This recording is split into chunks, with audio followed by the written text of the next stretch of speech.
bueno que ya vamos a cambiar de tema. Y precisamente está conmigo David Graham para hablar de los niveles de integración. Cuando llegaba David yo decía, pero niveles de integración, ¿en qué sentido? ¿Cómo? ¿Qué está pasando con nuestros niveles de integración? Tenemos en Panamá niveles de integración para personas que tienen alguna discapacidad o que sufren de alguna condición. ¿La gente conoce este término? Hoy vamos a conocer un poquito al respecto, David. Y vamos a empezar precisamente que nos definas qué queremos decir cuando hablamos de niveles de integración. Exacto. En muchos casos, cuando algún familiar se topa con el mundo de la discapacidad, es totalmente algo nuevo. Y uno siente como que se encuentra perdido en este mundo porque no sabe exactamente por dónde iniciar. Claro. Y pasa así con las diferentes discapacidades. Entonces, ¿cómo saber en qué punto podemos iniciar la rehabilitación? Digamos, en el caso de una discapacidad física que puede ocurrir en cualquier momento, un accidente, saber cómo podemos determinar en qué punto de la rehabilitación y qué punto de integración tiene la persona a partir de esa rehabilitación. Claro, la verdad es que es sumamente importante porque, mira, puede afectarnos grandemente o retrasar el tiempo de rehabilitación de una persona, porque me dan un diagnóstico y si yo realmente no sé por dónde empezar, no sé cómo voy a poder ayudar a esa personita. En especial, me decías tú, con los niños que tienen autismo, porque se detecta con el pasar pues del tiempo. Entonces ahí podríamos decir de cierta forma, David, que estamos perdiendo tiempo para ayudar a esa persona. Muchos padres temen ese diagnóstico. ¿Qué sucede? Cuando los padres ven que el niño está presentando ciertos rasgos y van a las evaluaciones, ningún especialista le puede decir al ojo, él es autista. Exactamente. Entonces tiene que pasar por diversos procesos para poder llegar al diagnóstico. Sabemos que actualmente existen diferentes rasgos del espectro autista. Entonces, ¿cómo determinar exactamente en qué nivel inicia la rehabilitación y la integración del niño? Porque como no existe de repente una orientación básica sobre el tema y los padres se asustan con el diagnóstico, es empezar de cero. Entonces todos los niños de repente empiezan de cero. Claro. Cuando de repente el niño puede tener un grado más elevado de funcionabilidad y puede empezar en un nivel más elevado de rehabilitación. Más avanzado para rehabilitarse. Exacto. Más pronto. Por eso te digo que qué peligroso es, porque prácticamente estaríamos perdiendo tiempo. Exactamente. ¿Y cómo podemos hacer entonces, hablar con algún tipo de especialista, con alguna fundación? ¿Qué me recomendarías? Porque yo siento que de repente en Panamá quizás no estamos preparados todavía para dar estos diagnósticos de niveles. Es que el asunto está en perder el temor al diagnóstico. Okay. El perder el temor al término discapacidad. Porque al perder el temor podemos orientarnos de una mejor forma. ¿Qué sucede? Cuando se llega al diagnóstico y se inicia y que, bueno, tiene que iniciar un proceso de rehabilitación, muchas personas dicen, bueno, voy a empezar porque me dijeron que tengo que empezar por un psicólogo. Entonces, de repente, en esa desesperación y en ese temor, no busca al psicólogo adecuado, porque los psicólogos tienen diferentes especialidades y diferentes ramas. Muy interesante. Entonces, de repente se va con un psicólogo que conoce el tema, pero de repente esa no es su especialidad. Ese no es su fuerte. Entonces, sabemos que de repente, en el caso del autismo, sabemos que es una patología que se va desarrollando y que el niño necesita muchas terapias para la parte de la integración.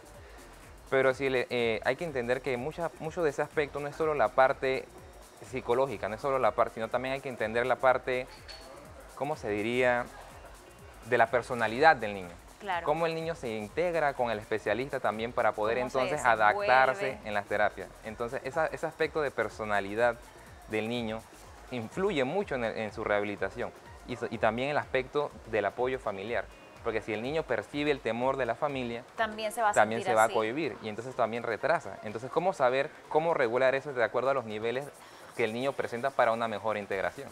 Es lo que necesitamos, conocer en qué niveles se encuentran, ya sea algún niño que tenga alguna condición o una persona que tenga también una discapacidad que no se escapa a esto, porque de repente te imaginas a una persona que le acaban de amputar un miembro. Exacto. También necesita saber en qué nivel se encuentra, me imagino yo, para poder avanzar lo más rápido posible. Exacto, es muy curioso. Puede existir la misma patología en 10 personas diferentes, pero ninguna de las 10 personas se va a rehabilitar de la misma manera. De la misma manera, exacto. Entonces, ese proceso es el que donde hay que tener paciencia. Hay que entender que la rehabilitación es un proceso de paciencia, esfuerzo y dedicación. Así mismo es. Si tratamos de acelerarlo, entonces estamos alterando un proceso muy importante que nos va a dar un apoyo para poder integrarnos de una mejor manera. Claro, y también es importante que tengamos claros de que no es, como bien lo mencionabas tú, voy a ir con cualquier psicólogo o porque alguien que le funcionó tal cosa me lo recomendó a mí, no quiere decir que realmente a mí también me va a funcionar en mi rehabilitación, porque, ¿sabes? Durante esa búsqueda de respuestas a nuestras necesidades, a nuestros temores, caemos en errores garrafales que lo que hacen es que perdamos tiempo para que esas personitas estén lo más cómodas posibles. Entonces, ¿qué hacemos? Lo consulto con mi doctor, lo converso, busco fuentes en internet, ¿cómo puedo apoyarme para no caer en estos errores? Lo importante sería asesorarse primero sobre la discapacidad. Informarse sobre todo lo que tenga que ver con la discapacidad. Exacto. Luego de eso, ver los especialistas cerca de la zona que conocen del tema y instituciones que manejen el tema. Porque al momento de acercarse a estas instituciones no solo vas con los especialistas, sino con personas que han vivido la misma situación y te pueden explicar de acuerdo a su experiencia cómo ellos pasaron los niveles para llegar a un punto de integración.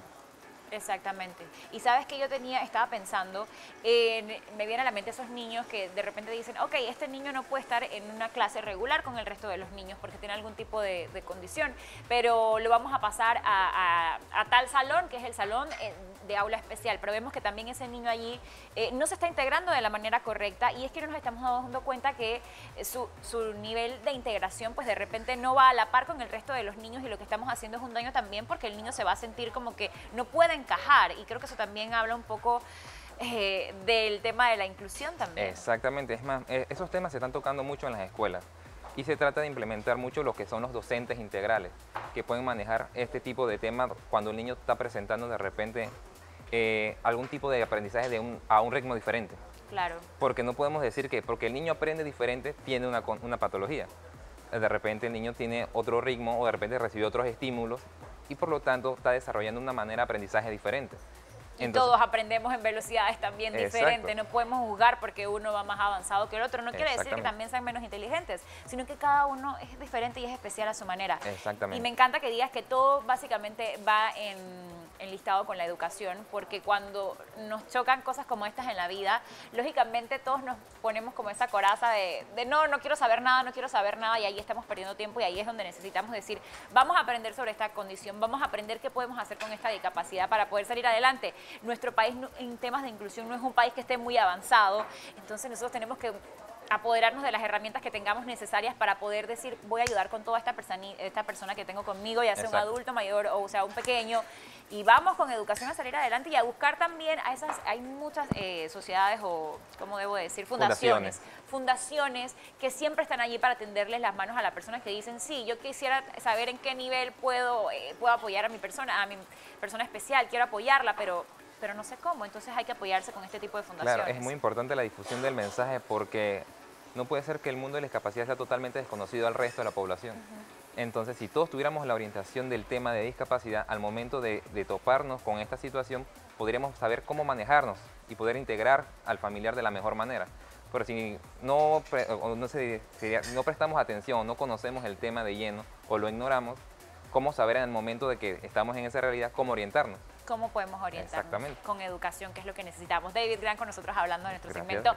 Hagamos que funcione sobre los niveles de integración, señores, que es fundamental también. Usted siempre consulte con su especialista y no se canse de preguntar, no se canse de pelear, porque sin duda necesitamos un país más inclusive, con mayor inclusión, que esté dispuesto a que tengamos una sociedad un poco más poderosa, con todos dentro de la misma. Gracias, David, por estar con nosotros esta mañana.